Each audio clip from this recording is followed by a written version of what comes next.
Are you a victim of religious indoctrination? Well, that may lead to religious trauma syndrome.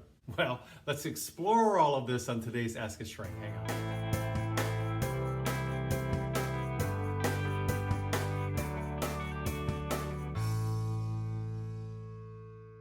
So religious trauma syndrome is not a diagnosable condition. You can't go in and get that diagnosis from a therapist or a doctor. But in my opinion, it needs to be because many people suffer from religious indoctrination. People tiptoe around it a little bit to talk about it because it tugs and taps into so many emotional issues. People have strong feelings about religion, and rightly so and understandably so, because it's so a part of who we are when we follow a certain faith, when we believe in something, when we're connected to a higher power because of our religious belief, then it encompasses sometimes everything we do. So because it so taps into the whole essence of who somebody is, sometimes people have a hard time having conversations about it. That's why you hear at parties, don't bring up religion or politics. There's a reason for that. It's not by accident that people say that. And they say that because it may lead to kapow.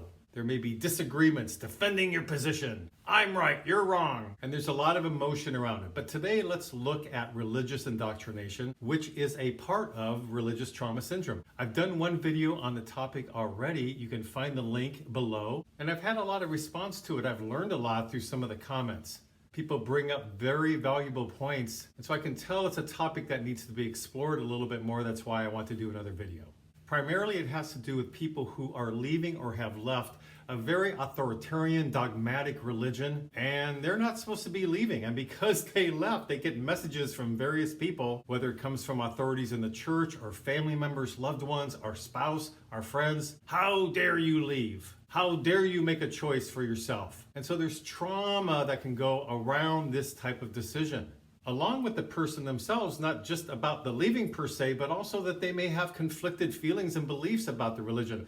On the one hand, some of the things that the church teaches, they resonate with. On the other hand, there may be a huge percentage of things they don't agree with, they don't want to be a part of. So that can cause an inner conflict, of course. There's a gray area to this, and that's the part that gets ignored when people are religiously indoctrinated. That's very rigid thinking, right? Very black and white. Do this, don't do that. There's no room for argument per se. And we're not really designed that way as human beings. You can have that faith or belief and follow whatever faith or belief you want to follow. But if it involves very rigid thinking, that may present problems, especially when you want to leave that church, leave that religious faith. So this has to do with the abuses of harmful religions. And the key is the word harmful. Not all religions are harmful whatsoever. If they uplift you and send you on a path about what you can accomplish, all the positives in your life, helping you see your potential, then that's wonderful. If it's very fear-based and negative and you feel trapped and you lose your voice, your ability to make choice, then that's another issue. Then that may be harmful. And then when you leave, if there's a severe negative impact, then you have the religious trauma syndrome. This topic is also difficult to talk about because nobody wants to take away freedoms. And sometimes when this is analyzed, people think, well, don't take away my religious freedom. I want to have the ability to practice and believe in whatever I want to. And so because of that, because it's so highly emotionally charged, people won't even process some of this. But it has nothing to do with taking away anybody's rights about what they want to believe in. It's simply looking at some of the emotional pain that follows along with different religious beliefs, especially when we try to leave, they're harmful. So it's one thing to enter a religion as an adult, to decide as an adult, I choose to do A, B, or C. But it's different when you're a young kid growing up, sometimes even a baby, and you're told by an adult, you have to do this. The child doesn't even have any identity development, perhaps, even know what's going on, and all of a sudden they're dragged into some world, something that they don't even agree with nor believe in, that they begin to realize as they get older. Little kids are dependent on their caregivers, on their parents. On many levels, a kid realizes they need their parents to stay alive. It's built into our DNA, it's instinctual. So if a parent is controlling us and telling us that we have to go into this particular religion, well, a kid's going to go along with it because they don't have the control or the ability to do anything else. So when you have something that's very authoritarian and it's supported by the child's parents and perhaps at school and in every area of home life, then that sucks the child into this world. They may not even know there's other options. It's actually a little world. They're told you have to believe in this invisible, unseen thing, and if you don't, then you're not going to get any love from us. So what's much more helpful here for parents who want to bring a child along with their belief is to have a lot of conversations with them about it. Explore the pros and the cons. Talk about the fact that you're going to raise them a certain way, but as an adult, they may choose something different. It's their prerogative. Talk about what you've noticed that is positive in the church, maybe what you've noticed is also negative. Let there be a gray area. That's how we live our life. We live our lives in the gray area. I made the comparison in my last video. It's like somebody, let's say it's the father of a family, taking everybody to a specific restaurant, and he wants everybody to try and to love the liver and onions. He's decided this. He loves the liver and onions. He always orders the liver and onions. Well, now he's bringing his family, and especially the kids, the young kids, to this restaurant. And by golly, you are going to eat that liver and onions. Well, the kids don't like the liver and onions, but he's going to force feed it to them. Well, that's not going to be helpful, and it's never going to have any power to make that child like liver and onions. It depends on their own taste buds. It depends on their own preferences, what they like. And so you can try to control it or make it happen, but that's not going to work. The child may put on a facade and act obedient and act like it is working, but that's because they're scared and they don't know what else to do, and they really don't have any choice because they're little. So to a parent doing that, enjoy the liver and onions all you want. Have it every day if you want, for breakfast, lunch, and dinner, if so be it. But because you like it doesn't mean anybody else at all needs to like it. That's up to you. That's your own personal journey, your own personal taste. This is a good metaphor for religious indoctrination. It also teaches a child that so-called knowledge is not found or discovered on one's own. It's taught to you.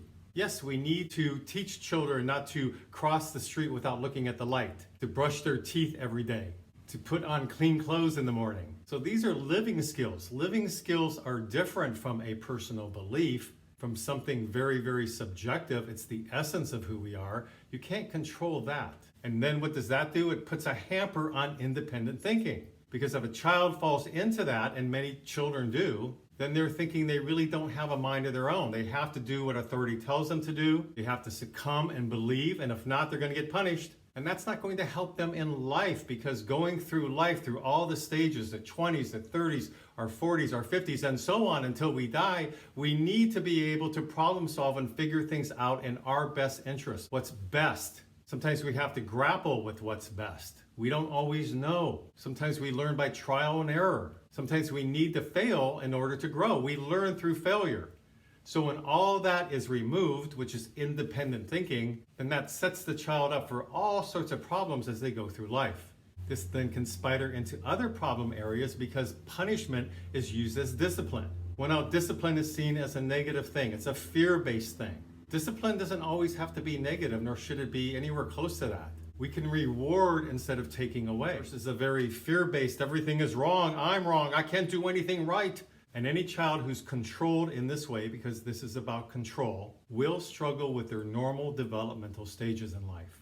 Their moral, emotional, social skills stages are all disarray because they weren't allowed to figure things out on their own with a bit of loving help or guidance from a parent. No, they're told to do this, and if you don't, you're going to get punished. So having a religious belief can be wonderful. It can just change our lives in so many positive ways when we find one we resonate with. So it's not to do with having a belief or being religious or certain teachings you gravitate to. That's wonderful, and this video has nothing to do with that. This video is all about the trauma that can come from children who are controlled in this from a very early age, who do not have a voice, and later when they want to leave are emotionally or sometimes even physically abused or treated very, very poorly because they dare to make up their own mind and find their own path in life. That's a right we're all entitled to, just like having religious freedom is a right as well.